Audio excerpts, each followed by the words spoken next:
தமிழகத்தாரால் அறிமுகப்படுத்தப்பட்ட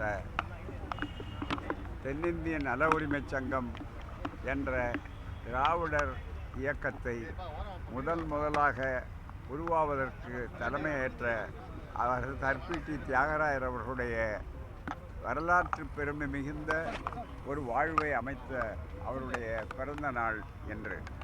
இந்த பிறந்த நாளில்தான் திராவிட மாடல் ஆட்சி இன்றைக்கு உலகம் போற்றக்கூடிய அளவிலே வந்திருக்கிறது என்றால் அதனுடைய அடித்தளம் எங்கே இருக்கிறது என்று சொன்னால், திராவிடர் ஆட்சியை அமைப்பதற்கு வழிகாட்டியவர்கள் பார்ப்பன அல்லாதார் இயக்கம் என்று தொடக்கப்பட்டு தென்னிந்திய நல உரிமைச் சங்கம் என்று பதிவு செய்யப்பட்டு ஜஸ்டிஸ் கட்சி என்று மக்களாலே அறிமுகப்படுத்தப்பட்ட ஒரு இயக்கத்தினுடைய முப்பெரும் தலைவர்களிலே அவர்தான் தலைமையேற்றவர் தர்பிட்டி தியாகராயர் அவர்கள். 1916 பார்ப்பனர் அல்லாதார் கொள்கை அறிக்கை என்ற பெயராலே நான் பிராமின் மேனிஃபெஸ்டோ என்று உருவாக்கி அதன் மூலம் கல்வி உத்தியோகத்துறையிலே எப்படியெல்லாம் நம்முடைய உரிமைகள் வாய்ப்புகள் மறுக்கப்பட்டன என்பதை புள்ளிவிவர ரீதியாக எடுத்து சொல்லி தெளிவுபடுத்தி ஒரு பெரிய இயக்கத்தை உருவாக்கிய பெருமை அவருக்கும் அவரை சார்ந்த தளபதிகளாக இருக்கக்கூடிய CM நாயர் அவர்களுக்கும் நடேசனார் அவர்களுக்கும் உரியது. அப்பேற்பட்டவர் போட்ட அந்த அடித்தளம்தான் அதற்கு அப்புறம் பல ஆண்டுகள் கழித்து கூட 17 ஆண்டுகள் அவர் ஆண்டவுடனே மற்றவர்கள் சொன்னார்கள் இந்த கட்சியை குழி தோண்டி புதைத்து விட்டோம் என்று. ஆனால் பேரறிஞர் அண்ணா அவர்கள் வந்தபோது தெளிவாக சொன்னார், இல்லை அதனுடைய பேரன்தான் நான் மீண்டும் ஆட்சி அமைத்திருக்கிறேன் என்று அவர்கள் 67 சொன்னார்கள். அதைத் தொடர்ந்து கலைஞர் அவர்கள் அந்த ஆட்சியினுடைய பெருமையை சாதனைகளை பெயர்த்தினார். அவருக்கு பிறகு அதை மேலும் திராவிட மாடல் ஆட்சியாக்கி இன்றைக்கு இந்தியாவை திரும்பி பார்க்கக்கூடிய ஒரு அற்புதமான ஒரு ஆட்சியை இன்றைய முதல்வர் ஸ்டாலின் அவர்கள் அளித்து வருகிறார்கள்.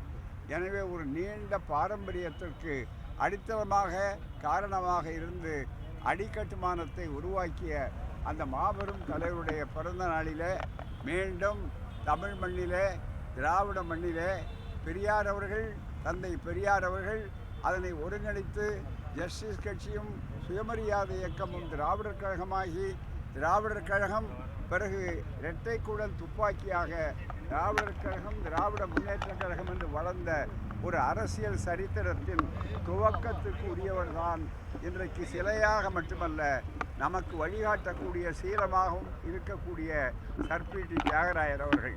அவருடைய பிறந்த நாளை நாம் ஒவ்வொரு முறையும் சடங்காக சம்பிரதாயமாக அல்ல சரித்திர நினைவு நாளாக கொண்டு அதன் மூலமாக மீண்டும் தமிழ்நாடு என்பது யாருக்கும் அடிமையாக்கப்படக்கூடாத ஒன்று, உரிமை முழக்கம் செய்ய வேண்டிய ஒன்று என்பதை தொடர்ந்து நாம் முழக்க வேண்டும். கல்வி, வேலைவாய்ப்புகள், சமூக நீதி என்ற அந்த தொடக்க உரையை அவர்தான் உருவாக்கி வைத்தார்கள். அப்படிப்பட்ட மிகப்பெரிய ஒரு எழுச்சியை இன்றைக்கு பார்க்கிறோம். தேர்தல்கள் ஒரு களம், அவ்வளவுதானே தவிர மற்றபடி பண்பாட்டு புரட்சியை அவர்கள் தெளிவாக உருவாக்கினார்கள். அதை தொடர்வோம், சூளுரைப்போம், சுயமரியாதை உணர்வை பெறுவோம். தமிழ்நாடு அவர்கள் வழியிலே என்னென்னைக்கும் வீறு நடை வேக நடை போட்டு எழுச்சியை உருவாக்கும். இதுதான் இன்றைய செய்தி. மே 4ஆம் தேதி தேர்தல் முடிவை எப்படி எதிர்பார்க்குறீங்க? 2006 வந்து விஜயகாந்த் பிரிச்சது மாதிரி 2026 விஜய் பிரிச்சிருவாரு, தனிப்பெரும்பான்மையே எந்த கட்சிக்கும் வராது, அதனால கூட்டணி ஆட்சிக்கு வாய்ப்பு அப்படிங்கிற மாதிரி சொல்றாங்க. 2006 தான் நிறுத்திக்கிட்டாங்க. ஆனால் அவர்கள் கொஞ்சம் முன்னால் போகணும். முன்னால் போனால் அதாவது 1971 இருக்குது. அந்த 71ல் 184ன்னு வரலாறு படைச்சது.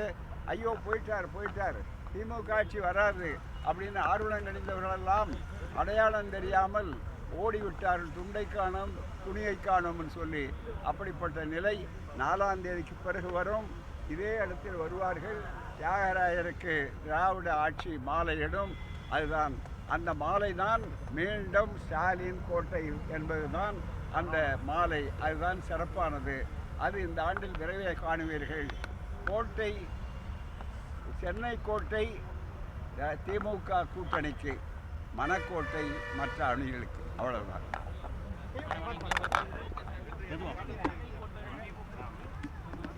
பார்த்து